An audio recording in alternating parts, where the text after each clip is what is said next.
Hi, I'm Tyra with Sjorvaldar Vikings with another video for you. Today we're going to talk about food in the Viking Age, and I am going to take you through cooking a Viking stew over an open fire.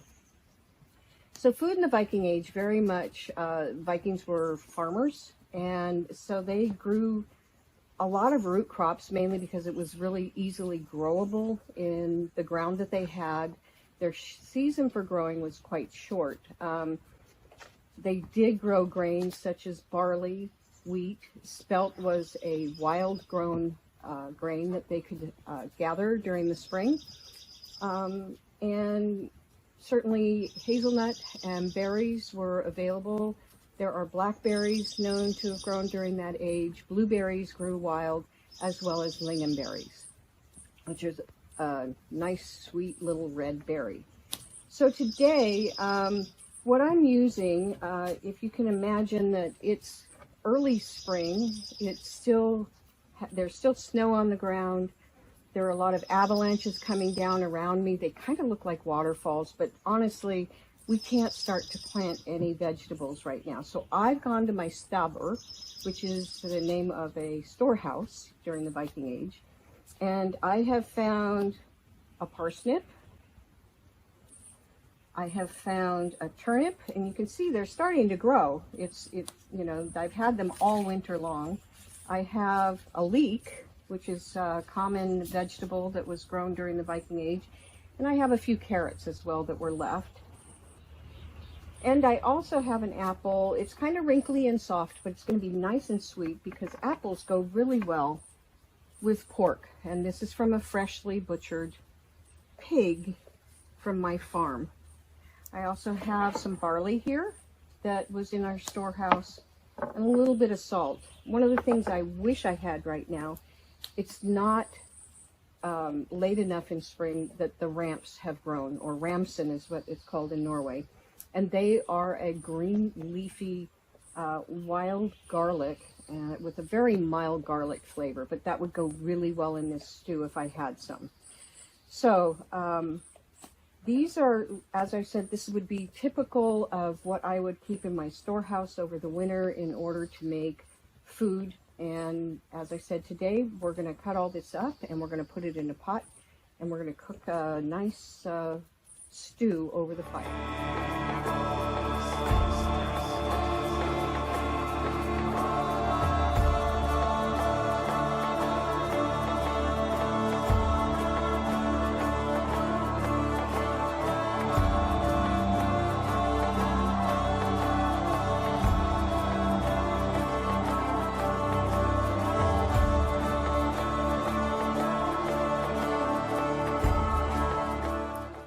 The other thing that we're going to cook today to go with our Viking stew will be some flatbread. And what I'm going to be using is a combination of rye, barley, and wheat flour, some honey, and some blueberries to go in.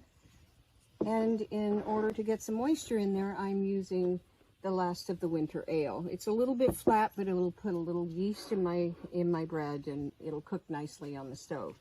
Now the flours would have been ground on a cornstone in order to be able to use them for this.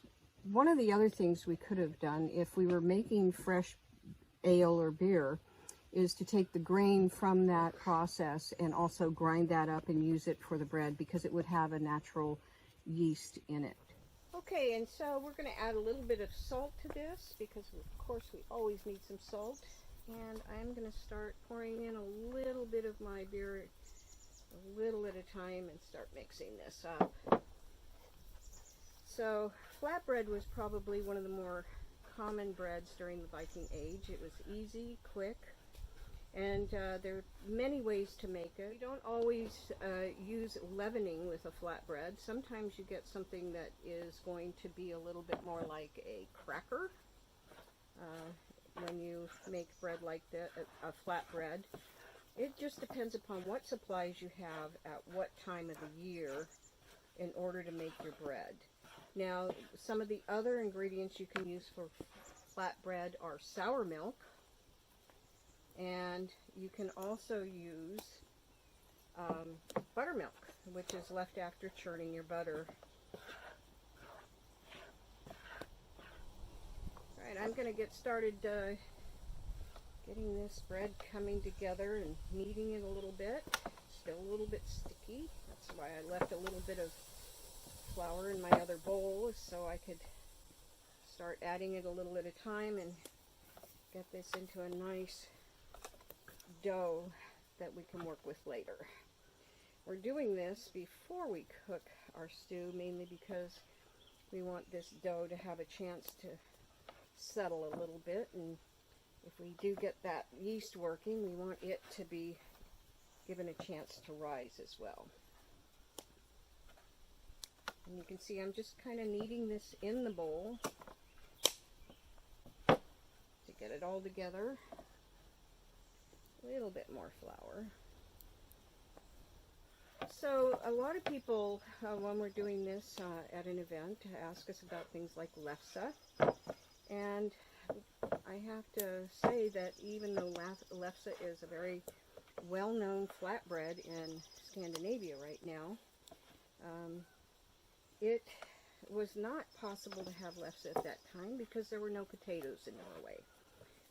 Potatoes did not come to Norway until the mid-1700s, so lefse was not even thought of before that time. Alright, so we're almost there with our dough. There we go, it's coming together nicely. Still a little bit sticky, but you know what? I think just a touch more. So I'm going to add my blueberries, and then we'll set this aside. Get these mixed in nicely. Now you may be wondering why we're putting blueberries into bread that we're going to have with a stew, but you know, we need as much vitamins as possible. And I happened to find some early blueberries when I went out foraging. And there we go. There's our bread dough, and we will set this aside for a while and see what happens.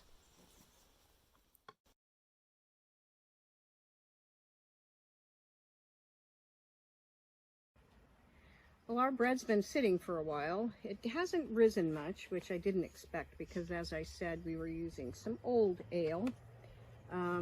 But I am going to take it out, and I'm going to start making little cakes in order to start cooking them on the fire. So, of course, like we do with any other bread, to knead it or work with it, we're going to put a little flour down. And I am just going to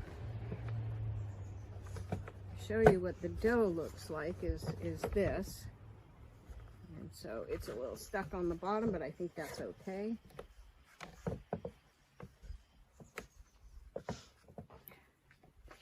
And I just want to knead this a little bit just to, oh, it has kind of fluffed up a little bit. I can tell you that just by the feel of it. So the yeast did do a little bit to make this dough rise just a little bit. Okay, that's nice. Feels really good. So I am going to just start taking off some pieces and making balls.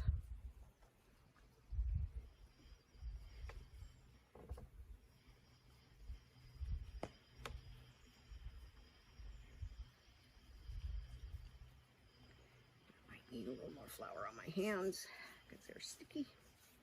But in this case, a little bit of stickiness I'm not going to worry about, mainly because we want this to be a nice light dough so it doesn't turn into a cracker.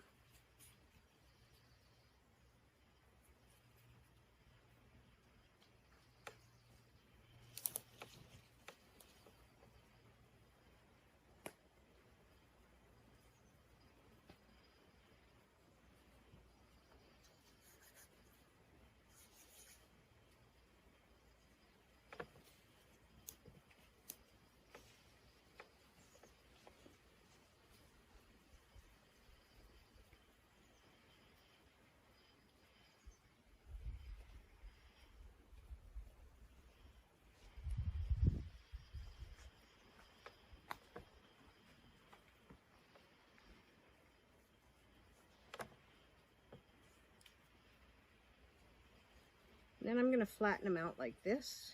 Kind of looks like a cookie, but I'm not going to roll them with a pin. I could, but then I would get something thinner. And it would have a tendency to cook fast and possibly turn into something that was more like a cracker.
Bread to eat and a little bit of butter that we churned, and so help yourself to I'm excited to whatever you like here. Okay, these little flatbreads look amazing. The little blueberries in there. Yeah, some of them got a little crispy on the griddle, but you know, waste not, want not. We cut off the burnt part, and it's beautifully cooked inside, and Yeah, it looks delicious. yeah. Ooh, look at all those blueberries. They look so pretty. I'm so excited. Good. I hope you enjoy it. Yeah, and who doesn't like, you know, carbs and butter and blueberries? Carbs and butter. Right? Huh? Cooking on that griddle is a little bit difficult. It's hard to keep the heat consistent, but you know, it all turned out pretty well. I'm going to taste this now. I think this is good. Mmm. Hot. Right off the fire. Mm-hmm. Very hot. But I think it's a good hearty stew here. Certainly looks like it. I know the last time that you made this kind of a stew, you used lamb, and that was really good, and Yeah. you used a lot of barley, so this time you did a little bit less and some pork, so Yeah. I'm excited about that. But being a farmer, we would have different kinds of meats to eat. Pork would be one, lamb, mutton, beef, Good. Smells good too. and then the men would possibly hunt for elk, moose, deer, and then of course there's always fish, because you have to be near a stream or the ocean. So, Oh, that's hot. Hot. how is it? It's really good. When I'm not burning my mouth. It's really good. Well, I think it tastes pretty good too, but you know, of course your input is worth more than mine, because I'll probably like anything that I cook for myself. See, I'm the opposite. I'll like anything that anybody else cooks for me. So we're both good. Yeah, yeah. Well, thank you so much. It's so much, it's not just fun, but when you cook with family and you cook with friends, there's a lot of love that goes into a meal, and this has certainly been that kind of day for us. Oh, well, thank Thank you. you so much. Thank you, Tanta Tyra. You're welcome. Being with me today, I really enjoyed cooking with you. I hope you enjoyed this video as well.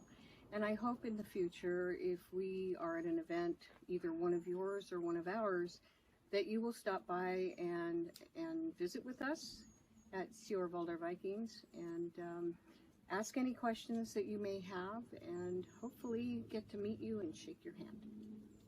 Be well.